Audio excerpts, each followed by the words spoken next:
committee, I'd like to make a motion, number one, with regard to the mayor of Narberth's endorsement vote, that the Narberth committee members hold a separate vote for that endorsement prior to the vote of the entire committee. I think it's important that our voices are heard on our representation so that you can hopefully ratify whatever decisions we make as a local committee. Additionally, I would like to make a motion that we have one motion at one motion at a time. Do I have a second for that motion? All right. Any discussion of that motion? Well, James, do you want to speak in favor first, and then Bob, you want to speak in favor or opposed to it, Bob? I didn't understand what you said. Sorry, No, what you just said. You asked. I said, are you speaking in favor or opposed to? I am discussing. You want to discuss? Okay. The vote is baked in. There's no need to amend. We are going to vote tonight on an endorsement as the committee of Narberth. We're effectively losing our ability to tell our fellow committee members who do not live here what we want as a local community by doing it contemporaneously. I understand your position, and that would check the boxes, I suppose, but it really disenfranchises our voice to the greater committee. If you want to do it prior to the bigger vote, yes. That's what he's at. That's the amendment. Yes. Sorry, let me be clear. The amendment is to take the Narberth vote ahead of the larger vote.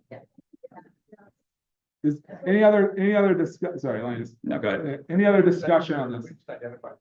Oh, I'm sorry. All right. James Craig, Narberth 1 committee person.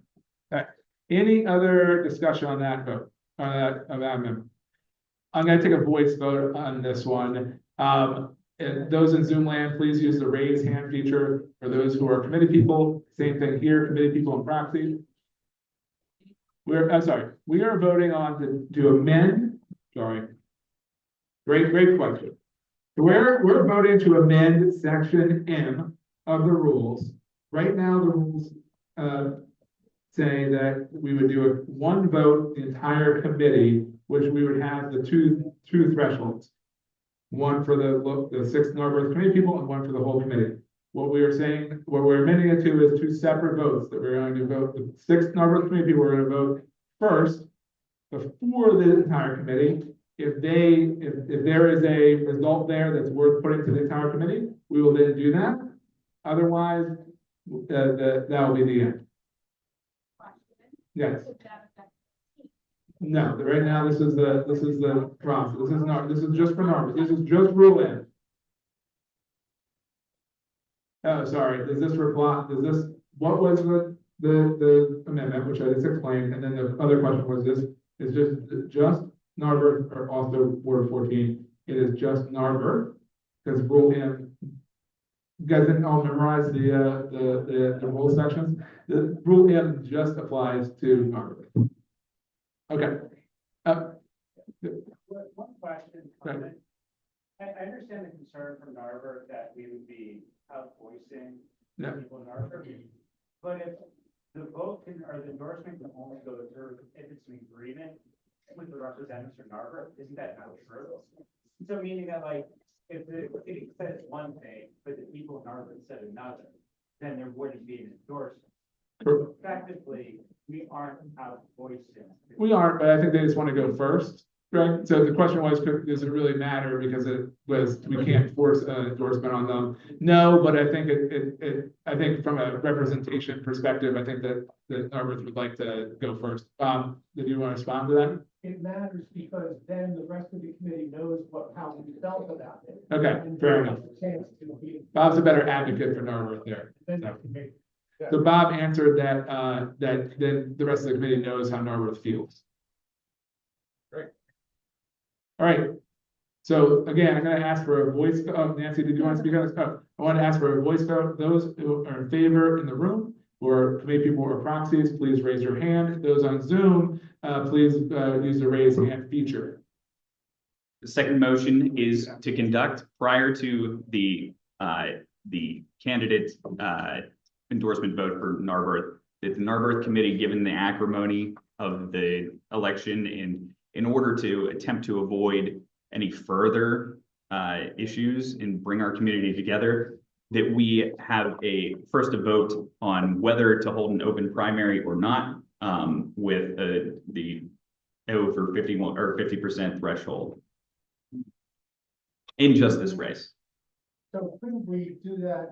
Because right now, the choice of the committee to vote is for one of the two candidates or an open primary. So why don't we just vote once? Yeah. And we have that option to vote as for an open primary. I don't understand what, and so I don't understand. Because then, because then you're taking away the open primary vote's ability to influence the overall vote.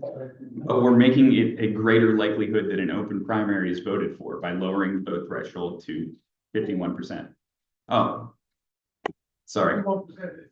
It's the same, it's just Yeah, 4-4. I realized what I said when I was saying it. Realistically, this is Robert's rules. This is just trying to conform it to Robert's rules. I want to bring the point of having to endorse as one of the three options. One of the three options for, let me finish, I see the face. One of the three, But that's a different amendment. does, yeah, Okay, so you wanted to speak on this amendment? yes. Okay, By having, I choose not to endorse as part of the, vote for two candidates. You are giving, I vote not to endorse very much more power because mathematically, all right, one candidate can get 50% of the vote, another candidate can get 45% of the vote, and do not endorse can get 5% of the vote and win. So it doesn't have the same threshold. So you're comparing apples and oranges. okay. If I can respond, I neglected to state that if we do not, as Narberth committee, based upon the prior motion, if we do not hit 60%, it is going to be a de facto open primary anyways. The amendments on the I floor. understand. Withdraw the amendment? I mean, don't we have a second? We do, but we can still withdraw the amendment. I'm just asking for the sake of like, because I think Adrian wants to make another amendment about this again. Okay, Or table the amendment to see what happens to that. we can table the amendment. And if Okay. anyone else wants to speak on it at that point, they can Okay. too. So you're not tabling it, it's the motion to vote for an open primary first. Correct. So this is a question, I guess, to Jeff or you. I thought one of our huge purposes is to endorse. And I don't, like, I understand you don't want animosity, but that could be said for all the races. And I don't think when there's animosity, it means we have to have an open primary. I mean, it's confusing to me. Why is this different from our goal to endorse? Thank you. That's a great question. Bob's next. If you vote for an open primary separate from the other vote, is the subsequent vote, when the open primary fails, then the next vote does not have open primary as a choice. Therefore, we're forcing people to vote for a candidate in that second round or give up their right to vote. And that should be against the rules and not even be allowed to be voted on. That is contrary to the rules. That's not a motion that's legitimate. The chair should reject the motion.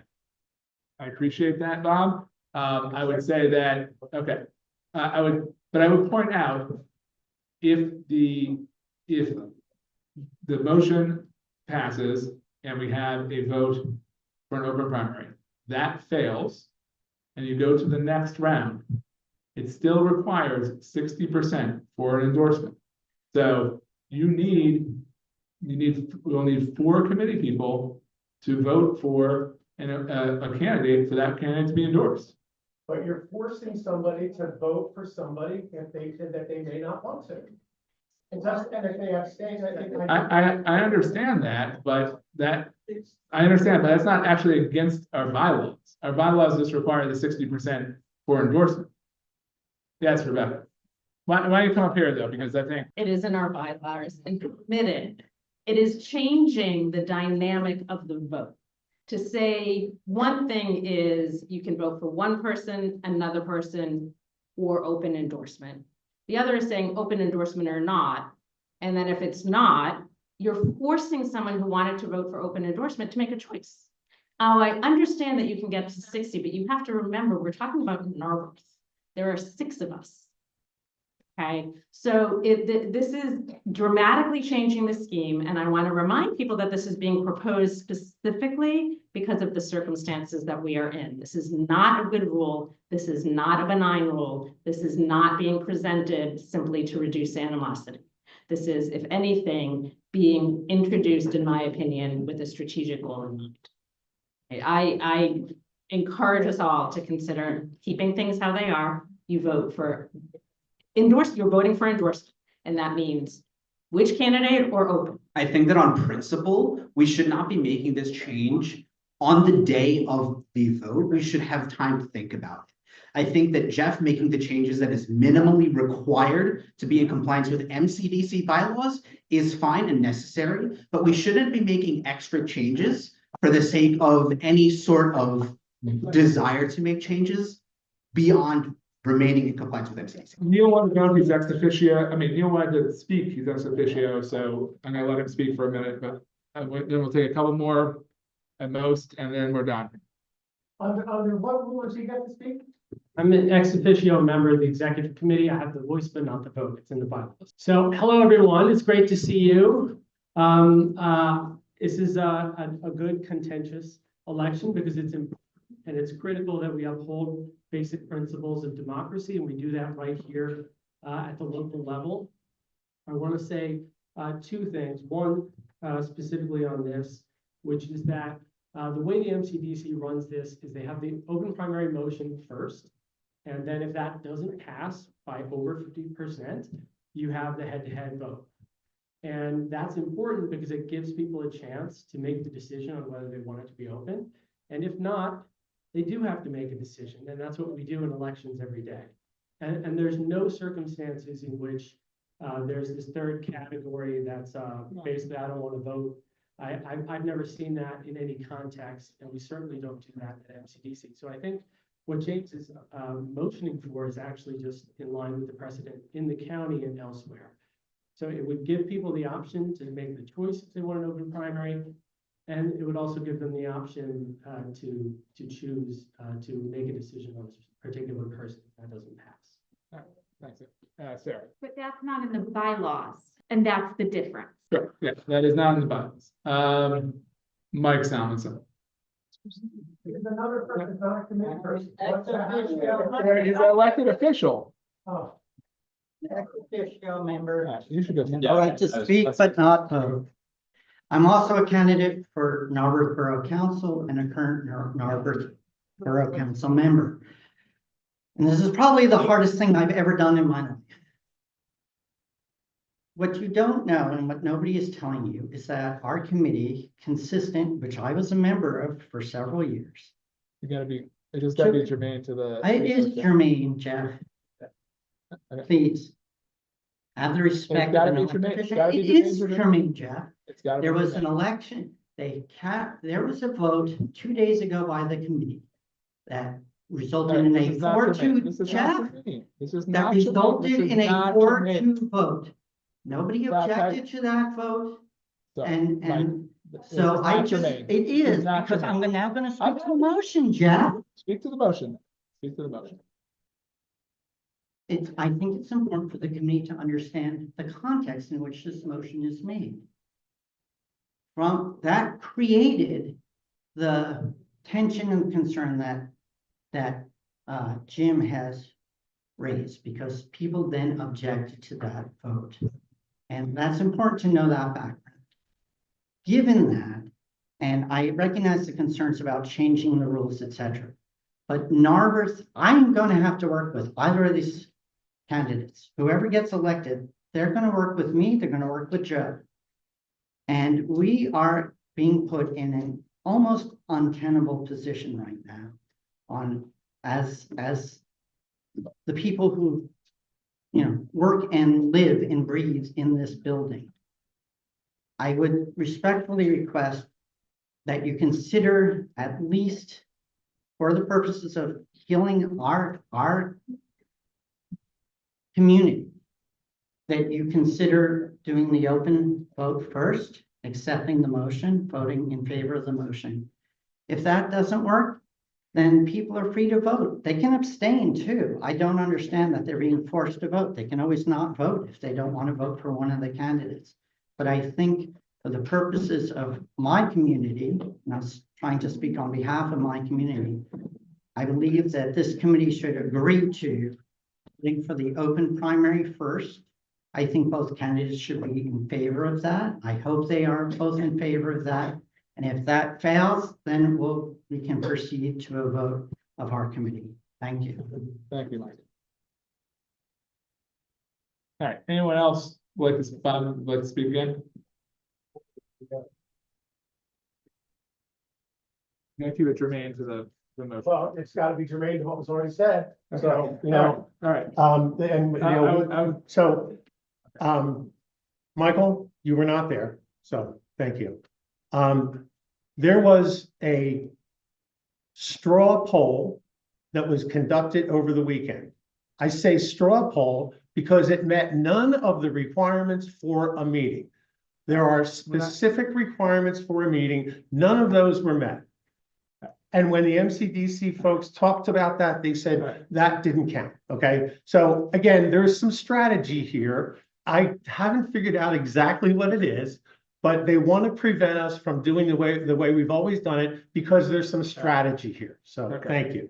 All right. We're not gonna get into a debate. Just let them swap. No, come on, Neil, come on. Okay, listen. Now, Neil, come on, come on. You just let him say the thing. It was wrong. 1 minute, 1 minute. Now, we're gonna call the question, all right? All right, fine, Neil, 30 seconds. Get up here, 30 seconds, and we're calling the question. 30 seconds. Robert's Rules of Order. After a vote is announced, after the result of an election is announced, you cannot allow a committee person to change their vote. It's a fundamental principle in democracy, right? We don't change the election. We don't overturn the election. Saturday morning, Dana Edwards won the vote by email. Everybody consented to it, and they tried to overturn the election. Okay. We're done. No, it was not a meeting. Asynchronous vote does not It was- count the same way. It was not a meeting. We had it, okay, then we're done, okay. Everyone sit down. We're calling the question, we're gonna vote on this motion. We're not gonna do back and forth and debate what happened over the weekend. It was not a meeting. Under our bylaws, it was not a meeting, Deb. As much as you want to make it a meeting now, it was not a meeting. I'm sorry. No, it was not called by me. Okay. But they were harangued that you want to Okay. change it. We had a meeting called by you. I did not call it a meeting. In good faith. It We all was showed up it and was voted. not a meeting. It was And okay, I'd ask you to please, Deb, I would ask you to please call. Okay, I'd like you to sit down. I'm gonna call the question. I think we actually should go to a electronic vote on this particular question, given the contentiousness. So, on the Narberth committee people, there's 6 of you. Could I see it? Who is in favor of an open primary? Please raise their hand. So I count 2 people in favor of an open primary. Okay. So who's opposed to an open primary? Okay, and 1 abstaining. So, okay, that fails. Okay, now we're gonna vote for, we're gonna do a same thing for mayor. So who is in favor of endorsing, Rebecca Starr. So we got, who is in favor of voting for Rebecca Starr for mayor? For endorsement. Okay, we got 2 votes for Rebecca. And in favor of Dana Edwards. 3, 4. All right. So then we'll move on to up or down vote for the question of Dana Edwards to the whole committee. All right? Because the chair is recognizing that as a recommendation. The recommendation is approved by the overall committee, and Dana Edwards is endorsed for mayor of Narberth.